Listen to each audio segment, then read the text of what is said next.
Мин КФУга үземнең олимпиадаларда һәм проектларда җиңүчеләр белән керәм. Үземнең балларым да бит югары. Эмир Гыйльванов Казаннан экология буенча Россия олимпиадасы призеры, КФУның фундаменталь медицина һәм биология институтына укырга керә. Фәнни эшләр белән кызыксынам, киләчәктә яңа ачышлар эшләргә уйлыйм.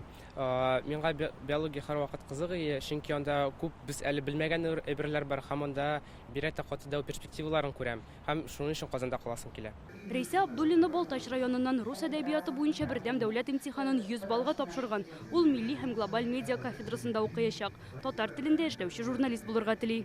Дөресен әйткәндә, мин 100 балга имтиханны бирермен дип гомердә дә уйламас идем, чөнки мин инде 11-10 сыйныфта татар теле һәм әдәбиятына халыкара олимпиадага әзерләндем.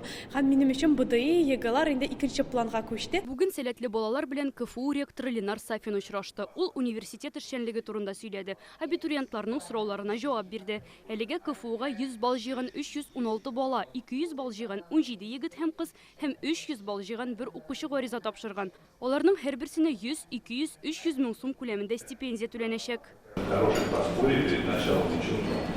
Минемчә, монда яхшылыкта бүләк сезне тагын да яхшырак укырга тырышачак, чөнки безнең университетта грантлары туу мөмкинлеге бар. Бишлегә укучылар стипендияны күбрәк ала. Абитуриентларны кызыксындырган бер мәсьәлә уку елының гадәттәгедән соңрак 1 ноябрьдән башлануы. Бу башкалада БРИКС саммиты узуы белән бәйле. Аңа кадәр студентлар мөстәкыйль шөгыльләнәчәк. Казань будет принимать лидеров стран БРИКС. Это большое мировое событие, и мы, как Федеральный естественный университет, погружены в эту повестку. Все аудиторные занятия, которые должны быть проведены по тем же самым учебным планам. Аудиторияларда узарга тиешле дәресләр уку планы буенча онлайн рәвештә үткәреләчәк. Аның сәгате дә, эштәлеге дә шул телеш кала. Укуга зыян килмәячәк.